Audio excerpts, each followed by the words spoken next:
একটি ভগ্নপ্রায় বাড়ি, যার দেওয়ালগুলো ভেঙে পড়ছিল। মেঘনা নিজের বাড়িতে তার মায়ের সাথে একই ঘরে ঘুমিয়েছিল। ঘুমের মধ্যে তার মুখে এক অদ্ভুত ভয়ের ছাপ ছিল। ভয়ের চোটে সে ঘামে ভিজে গিয়েছিল। তখনই হঠাৎ সে খুব জোরে চেঁচিয়ে উঠল, আর ও দেখল যে ওর ফোনটা ক্রমাগত বেজে চলেছে। ফোনে ওর ফ্রেন্ড শীতল ফোন করছিল। ও হাঁপাতে হাঁপাতে ওর কলটা রিসিভ করল। হ্যালো মেঘনা, কি হয়েছে তোমার? তুমি এভাবে হাঁপাচ্ছ কেন? সব ঠিক আছে তো? কে জানে শীতল, আমি তোমাকে একটা স্বপ্নের কথা বলেছিলাম, মনে আছে? সেই জায়গাটা, ওই জায়গাটা বারবার আমার স্বপ্নে কেন আসে? মনে হচ্ছে যেন কেউ আমায় ডাকছে। আমার খুব ভয় করছে, বারবার একই স্বপ্ন। কি করে হতে পারে? আরে বাবা, এটা তোমার মনের ভুল। একবার যে জিনিসের ভয় ভিতরে ঢুকে যায় সেটা বের করা সম্ভব হয় না। তুমি বারবার একই জিনিস নিয়ে ভাবছো, সেই জন্যই বারবার একই জায়গা তুমি স্বপ্নে দেখছো। তুমি চিন্তা করো না, সবকিছু একদম ঠিক আছে। আমি তোমাকে ফোন করেছিলাম কারণ আজ বিকেলবেলায় আমরা ঘুরতে যাব।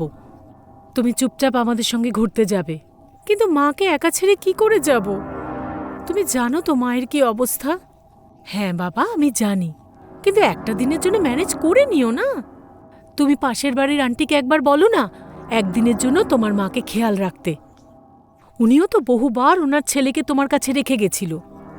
আচ্ছা ঠিক আছে, বিকেলে দেখা হচ্ছে। সন্ধেবেলায় মেঘনা নিজের বন্ধুদের সাথে ঘুরতে বেরিয়ে পড়ল। ভিকি, সমীর, নৈতিক, শীতল আর মেঘনা, এই 5 জন বন্ধু একটা গাড়িতে এনজয় করতে করতে মেহেরগড়ের দিকে রওনা দিল। কিন্তু মেঘনার মন এখনো বিচলিত ছিল। আরে বাবা, কি হয়েছেটা কি তোর? আজ তো আমরা ট্রিপের জন্য যাচ্ছি, তাও তুই খুশি নোস? কি নিয়ে এত চিন্তা করছিস? কিচ্ছু না রে বন্ধু, কেমন একটা অদ্ভুত লাগছে, যেন মনে হচ্ছে কিছু একটা ঘটবে। কেউ নিশ্চয়ই আছে যে আমাকে নজর রাখছে। আরে ইয়ার, তুই আবার কি দেখতে শুরু করলি আজকাল যে তুই এইসব জিনিস ভাবছিস? ভূতের নভেলগুলো একটু কম পড়, তাহলে দেখবি ভয়টা কম লাগবে। কে জানে কি সব উল্টো পাল্টা ভাবতে থাকি সারাক্ষণ। রাত্রিবেলা রাস্তা একদম খালি ছিল, তাই সমীর ফুল স্পিডে গাড়িটা চালাচ্ছিল। কিন্তু হঠাৎ তাদের গাড়িটা বন্ধ হয়ে যায়। আরে ইয়ার, এই গাড়িটার আবার কি হলো? গত সপ্তাহেই তো সার্ভিসিং করিয়েছিলাম এটার, ট্যাঙ্কটাও ফুল আছে। দাঁড়া, আমি দেখছি, তুই তাড়াতাড়ি টর্চটা নিয়ে আয়। সমীর টর্চ বার করলো আর গাড়িটাকে চেক করতেই দেখলো গাড়ির ইঞ্জিনটা একেবারে গরম হয়েছিল, আর ভেতরে একটা তারও পুড়ে গিয়েছিল। আরে ইয়ার, তারটাও পুড়ে গেছে। এখন যতক্ষণ না মেকানিক এটাকে এসে ঠিক করে ততক্ষণ এটা স্টার্টও হবে না। আর আমার মনে হয় না যে এখানে কাছাকাছি কোথাও আমি মেকানিক পাবো। চারপাশে শুধু ক্ষেত আর জঙ্গল আছে এখানে। আজ রাতটুকু কাটানোর জন্য আশপাশে কোনো জায়গা দেখতে হবে। এই ক্ষেতের মাঝখানে হয়তো কোনো ঝুপড়ি বাড়ি পেতে পারি আমরা। বলো, এবার তোমরা কি করতে চাও? গাড়ির ভেতরে বসেই কি সারা রাত কাটাতে চাও, নাকি থাকার জন্য কোনো একটা জায়গা খুঁজবে? এখানে থাকার জন্য একটা জায়গা খুঁজতেই হবে, কারণ মাঝরাতে এইভাবে গাড়ির ভেতরে থাকাটাও সেফ নয়। গাইস, এই জায়গাটা মনে হচ্ছে আমি চিনি। এটা সেই জায়গা যেটা আমি বারবার স্বপ্নে দেখতে পাই, আর যে বাড়িটা আমি দেখতে পাই সেটাও এখানেই আছে। আমার খুব ভয় লাগছে। আরে তুমি ভয় পেও না মেঘনা, তুমি স্বপ্নের সঙ্গে রিয়েলিটিকে কেন মেলাচ্ছ? এরকম কিচ্ছু নয়। তুমি দেখো, এটা পুরো ক্ষেত আর জঙ্গল এরিয়া। এখানে বাড়ি কোথা থেকে আসবে? আরে না না, মেঘনা যখন স্বপ্নে দেখেছে তখন বাড়িটা ঠিক এখানেই আছে। ইয়ার মেঘনা, আমার মনে হয় তোর কোনো সাইকিয়াট্রিস্টের কাছে যাওয়া উচিত। কে জানে তুই কি কি ভাবিস আর কি কি বলিস। এখানে দূর দূর পর্যন্ত আমরা কিছু দেখতে পাচ্ছি না, আর তুই বলছিস এখানে নাকি ওই বাড়িটা আছে যেটাকে তুই স্বপ্নে দেখতে পাস। স্বপ্নের জগতে তুই এখন নেই, এখন বাস্তবে আছিস। তুই আমার কথাটা কি আর কি ভাবছিস তো? কিন্তু কিন্তু আমি জানি যে এটা সেই জায়গা, আর আমি এটাও জানি যে বাড়িটা কোথায়। আর যদি বিশ্বাস না হয়, আমি তোদেরকে ওখানে নিয়ে যাচ্ছি। আমি এই পুরো জায়গাটাকে নিজের স্বপ্নে খুব ভালো করে দেখেছি। আচ্ছা, তো ঠিক আছে, তাহলে নিয়ে চলো আমাদের ওখানে। আজ যদি তুই আমাদের তো স্বপ্নের বাড়িটা না দেখাতে পারিস, তাহলে আমরা তোকে সাইকিয়াট্রিস্টের কাছে নিয়েই যাব। আমাদেরকেও পাগল করে ছেড়েছিস তুই। মেঘনার সাথে ওরা সবাই গাড়ি থেকে নামলো। মানব গাড়িটাকে লক করলো, আর মেঘনা ওদের জঙ্গলের রাস্তা দিয়ে এগিয়ে ডান দিকে নিয়ে গেল। কিছুক্ষণ ওরা ওখানে কিচ্ছু দেখতে পাচ্ছিল না। দেখো দেখো, কত বড় বাড়ি আছে এখানে। মেঘনা, এত রাতে আমাদেরকে কেন ফালতু হাঁটাচ্ছিস বলতো? কিছুই তো নেই এখানে। ব্যাস আর একটুখানি, একটু গেলেই বাড়িটা। তারা সবাই এবার মেঘনার প্রতি বিরক্ত হতে শুরু করলো, কিন্তু ওরা সবাই যেই কিছুটা এগোলো তো সামনে সত্যিই একটা ভগ্নপ্রায় প্রাসাদ ছিল। সেই প্রাসাদটাকে দেখে তারা সবাই চমকে উঠল, আর মেঘনা বিস্ফারিত হয়ে দেখতে থাকলো। আমি বলেছিলাম না এটা সেই জায়গা, আর আমি জানি এই বাড়িটা নিজে থেকেই আমাকে টেনে এনেছে। আমার জীবনের কোনো রহস্য এখানে লুকিয়ে আছে, সেই জন্যে এই বাড়িটা আমাকে এখানে টেনে এনেছে। মেঘনা, এটাও হতে পারে এটা একটা কোইন্সিডেন্স, ব্যাস। আর যদি তোমার মনে হয় এর সঙ্গে তোমার জীবনের কোনো সম্পর্ক রয়েছে, তাহলে চলো ওই ভিতরে গিয়ে দেখি। আর এমনিতেও আজ রাতে থাকার মতন আমাদের কাছে কোনো জায়গাও নেই, সুতরাং আজকের রাতটা আমরা এখানেই থাকবো। মেঘনা ওদের সাথে চলতে শুরু করলো। তখনই তারা একজন বয়স্ক লোককে দেখতে পেল। তার হাতে একটা লণ্ঠন ছিল। তিনি এতটাই বয়স্ক ছিলেন যে হাঁটার সময় তার পুরো শরীর কাঁপছিল, কিন্তু তার মুখে এক অদ্ভুত গম্ভীর ভাব ছিল।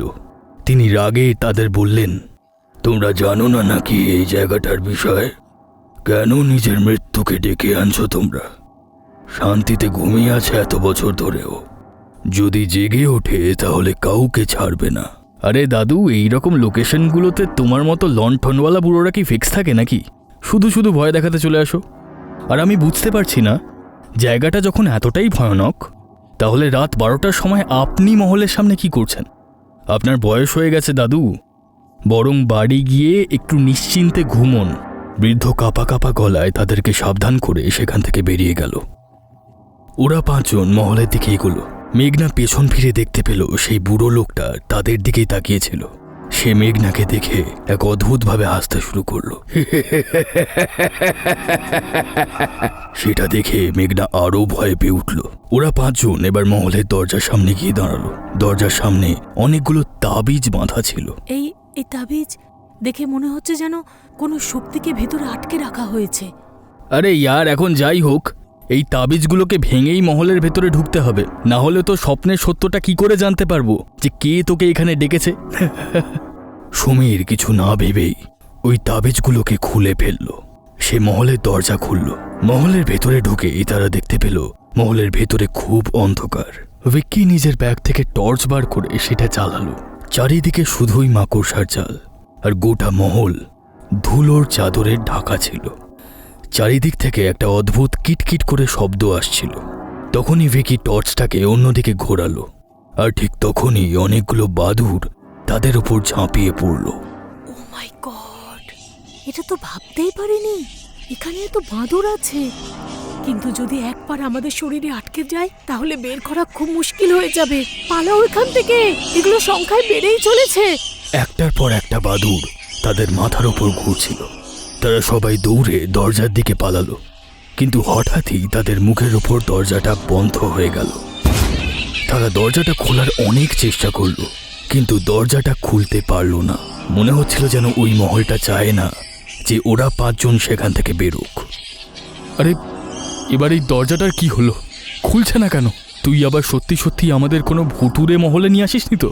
কে জানে, কিন্তু এখানে একটা অদ্ভুত কিছু ফিল করছি, বেশ ভয় লাগছে। মেঘনার এই কথা বলার সাথে সাথে একটা হাওয়া বইল, আর বাদুড়গুলোর কটকট আওয়াজ হঠাৎ বন্ধ হয়ে গেল। তারা পেছন দিকে ঘুরে দেখল, কিছুক্ষণ আগেই যেখানে অনেকগুলো বাদুড় ছিল, এখন সেখানে আর কিচ্ছু নেই। চারিদিকে শুধু নিস্তব্ধতা। এটা কি করে হতে পারে? এতক্ষণ তো এখানে কত বাদুড় ছিল, আর এখন একটাও দেখতে পাচ্ছি না। যত তাড়াতাড়ি সম্ভব আমাদের এখান থেকে বেরোতে হবে। পুরনো মহলগুলোতে যাতায়াতের জন্য অনেকগুলো দরজা থাকতো, এই মহলেও নিশ্চয়ই সেই রকম আরও অনেক দরজা আছে। আমাদের সেই রকমই একটা দরজা খুঁজে বের করতে হবে। আমার মনে হয় না এখান থেকে আমাদের বেরোনোর জন্য আর কোনো দরজা আছে। আমার তো মনে হচ্ছে এই বাড়িতে আমরা আটকে গেছি, আর এই বাড়িটা আমাদেরকে আর বের হতে দেবে না। মেঘনা, তুমি আগে কান্না বন্ধ করো আর ভালো কথা ভাবো। একে তো তোমার স্বপ্নেতে আমরা এমনিতেই ভয় পেয়ে আছি, আর তার উপরে তুমি আমাদেরকে আরো ভয় দেখাচ্ছ। ওরা সবাই অন্য দরজাটা খোঁজার জন্য মহলের পেছন দিকে যেতে শুরু করলো। ঠিক তখনই তারা ওখানে ঘুঙুরের আওয়াজ শুনতে পেল, যেন কেউ নিজের পায়ে ঘুঙুর পরে তাদের দিকেই এগিয়ে আসছে। সেই আওয়াজটা আস্তে আস্তে বাড়তে শুরু করলো। ওই আওয়াজটা যেন চারিদিকে প্রতিধ্বনিত হচ্ছিল। তখনই হঠাৎ বাদুড়রা আবার তাদের উপর আক্রমণ করলো আর নিজেদের বাঁচানোর জন্য তারা আবার দৌড়তে শুরু করলো। দৌড়তে দৌড়তে মেঘনা লুকোনোর জন্য ওপর দিকে যেতে শুরু করলো। তার পেছনে বাদুড়ের পুরো দলটা ছিল। ও দেখলো সামনে একটা ঘরের দরজা খোলা, তাই সে বাদুড়গুলোর থেকে বাঁচতে সামনের ওই ঘরটার ভেতরে ঢুকে পড়লো আর ভেতর থেকে দরজাটাকে বন্ধ করে দিল। ও এখনো খুব হাঁপাচ্ছিল। ও কিছুক্ষণ সেখানে স্বস্তির নিঃশ্বাস ফেলল। তখনই ওর কানে একটা আওয়াজ ভেসে এলো, যেন কেউ খুব বেদনাদায়ক আওয়াজে কিছু একটা গান গাইছে। আরে এটা কিসের আওয়াজ? গানের আওয়াজ আমি তো আমার স্বপ্নেও শুনতে পাই। আশ্চর্য, যেন মনে হচ্ছে কেউ কষ্টে আছে, কিন্তু আমি ছাড়া এখানে আর কে কে আছে? আবার কোনো আত্মা নেই তো? আমাকে কেউ আবার ভয় দেখানোর চেষ্টা করছে না তো? শীতল, ভিকি, সমীর, নৈতিক, তোমরা আমাকে ভয় পাওয়ানোর চেষ্টা করছো না? দেখো প্লিজ, তোমরা ইয়ার্কি মেরো না, আমি সত্যি ভয় পাচ্ছি। মেঘনা নিজের কথার কোনো সদুত্তর পেল না। তখনই ও ঘরের ভেতরে ঘুঙুরের আওয়াজ শুনতে পেল। সে যখন ঘুরে দেখতে পেল ঘরের জানলাটা খুব জোরে খুলে গেল। ঘরের ভেতর চাঁদের আলোতে সে একটা কালো অবয়ব দেখতে পেল, উস্কো খুস্কো চুল আর নৃত্যরত একজন স্ত্রী। সেই অবয়বকে দেখে মেঘনা যেন সম্মোহিতের মতো ওই দিকেই এগিয়ে গেল। মেঘনা যখন ভেতর দিকে এগিয়ে গিয়ে দেখল, সে দেখতে পেল একজন মহিলা সুন্দর নর্তকীর পোশাক পরে তার দিকে পিঠ করে দাঁড়িয়ে আছে। তিনি খুব সুন্দরভাবে সেখানে দাঁড়িয়ে নৃত্য করছিলেন। তার ঘুঙুরের আওয়াজ আর গানের সুর যেন গোটা ঘরটায় গম গম করে উঠছিল। মেঘনা এক দৃষ্টে শুধু ওর দিকেই তাকিয়েছিল। ঠিক তখনই সে নৃত্য করা বন্ধ করে দিল আর হঠাৎই সে মেঘনার দিকে তাকালো। তার মুখটা অত্যন্ত ভয়ানক ছিল। তার চোখের মণিগুলো যেন উল্টো করে লাগানো আর মুখের মাংস পচে গিয়ে তার ভেতরে পোকা দেখা যাচ্ছিল। তার গোটা শরীরে প্রত্যেকটা জায়গায় পোকা দেখা যাচ্ছিল, যেগুলো তার শরীরের মাংস খাচ্ছিল। সেই ভয়ানক অবয়বকে দেখে মেঘনা চেঁচিয়ে উঠল। ওই মহিলা হঠাৎ মেঘনার দিকে এগোতে শুরু করলো, কিন্তু সে মেঘনাকে কোনো ক্ষতি করার আগেই হঠাৎ ঘরের দরজাটা খুলে গেল আর সেই মহিলা কোথাও উধাও হয়ে গেল। মেঘনা দেখতে পেল তার বন্ধুরা তার দিকে দৌড়ে আসছিল। তাদেরকে দেখে মেঘনার মন একটু শান্ত হলো আর ও দীর্ঘশ্বাস ফেলল। ভালো হয়েছে তোমাকে খুঁজে পেয়েছি। এই জায়গাটা খুবই ভয়ঙ্কর। তুমি ঠিকই বলছিলে, কিছু তো একটা আছে এখানে, কিন্তু আমি জানি না তোমার স্বপ্নের সাথে এটার কি সম্পর্ক। ওঠো আর তাড়াতাড়ি চলো এখান থেকে।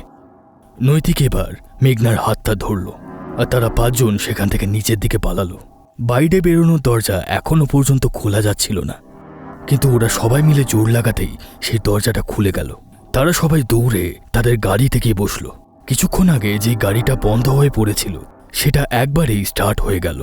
তৎক্ষণাৎ তারা ওখান থেকে বেরিয়ে পড়ল, কিন্তু ওখান থেকে বেরোনোর পরেও মেঘনার মুখে এক অদ্ভুত ভয়ের ছাপ ছিল।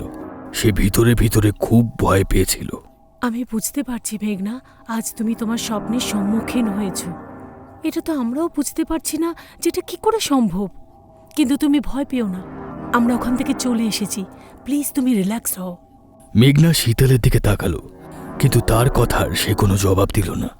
তারা প্রথমেই 6 ঘন্টা ড্রাইভ করে সেখানে পৌঁছেছিল, আর ফেরার সময়ও তারা গাড়ি চালাতে চালাতে প্রায় 4 ঘন্টা কেটে গেছিল। তখন সবে ভোরের হালকা হালকা আলো ফুটছিল। তখনই সমীর নিজের গাড়িটা একটা ধাবার সামনে দাঁড় করালো। ভাই, অনেক খিদে পাচ্ছে, চলো সবাই কিছু খেয়ে নি। যদিও গতকাল থেকে আমার মনটা একেবারেই ভালো নেই।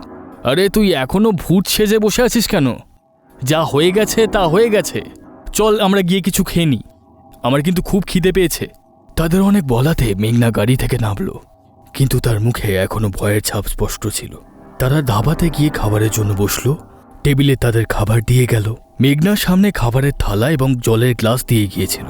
সে যখন সেই জলের গ্লাসের মধ্যে দেখল, তখন সে তার মধ্যে সেই মহিলার মুখ দেখতে পেল, যে জলের ভেতর থেকে তার দিকেই তাকিয়েছিল। এটা দেখে মেঘনা ওই গ্লাসটাকে তুলে দূরে ছুঁড়ে ফেলল আর খুব জোরে চেঁচাতে শুরু করলো। তার গোটা শরীর কাঁপছিল, সে খুব ঘেমেও উঠেছিল। ওর এমন অবস্থা দেখে ওর বন্ধুরাও খুব ভয় পেয়ে গেল। ও আমাকে মেরে ফেলবে, ও আমার পিছু নিয়েছে। আমাকে ওর থেকে বাঁচাও, ও আমাকে মেরে ফেলবে। কেউ তোমার ক্ষতি করতে পারবে না মেঘনা, এখানে কেউ নেই। প্লিজ ভয় পেও না, আর যা হয়েছে সব ভুলে যাও। আমরা সবাই তোমার সঙ্গে আছি, তোমার কিচ্ছু হবে না। গাইস, প্লিজ চলো এখান থেকে। মেঘনার অবস্থা দেখো। মেঘনার অবস্থা দেখে ওরা সবাই ওখান থেকে বেরিয়ে গেল। সবার প্রথমে তারা মেঘনাকে তার বাড়িতে পৌঁছালো। মেঘনার অসুস্থ মা তার বিছানায় শুয়েছিল। মেঘনা নিজের মা আর নিজের বাড়ির এই অবস্থা দেখে সামনে রাখা একটা চেয়ারে বসে পড়ল। বুঝতেই পারি না ঈশ্বর আমাকে এটা কি জীবন দিয়েছে। জন্মের পরেই বাবাকে হারিয়েছি, আর যবে থেকে জ্ঞান হয়েছে মাকে এইভাবে খাটে শুয়ে থাকতেই দেখছি। কে জানে মা কখনো সুস্থ হবে কিনা। আমি এমন কি খারাপ কাজ করেছি যে মাকে এত কষ্ট সহ্য করতে হচ্ছে। আর কাল রাতে যা হলো তারপর থেকে তো আমার আরো ভয় করছে। মেঘনার গলা শুনে তার মায়ের ঘুম ভাঙল।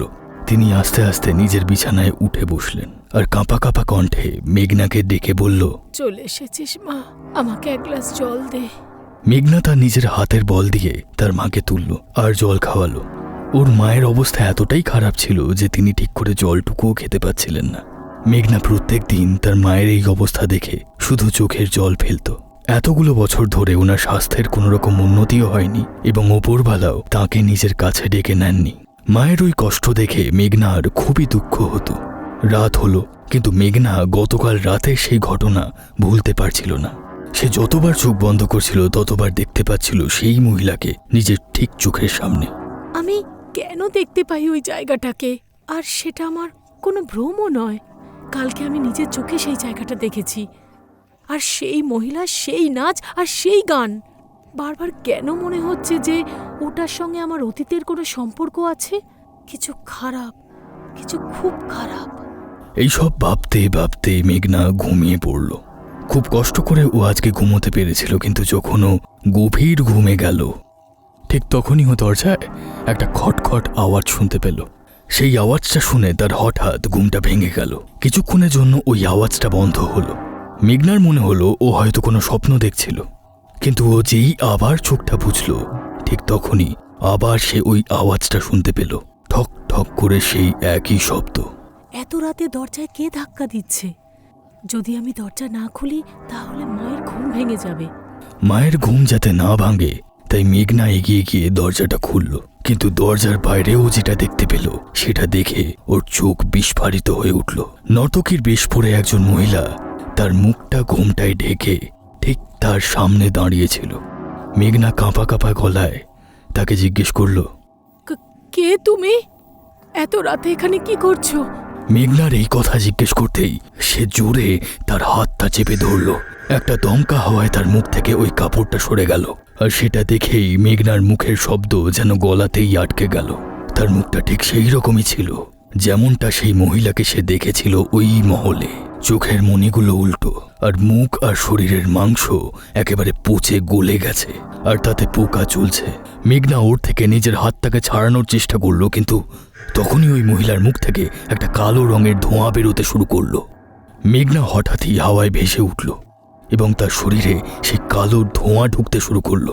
মেঘনা সেখানেই নিস্তেজ হয়ে পড়ে গেল, আর তার ঘরের দরজা নিজে থেকে একটি দমকা হাওয়ায় বন্ধ হয়ে গেল।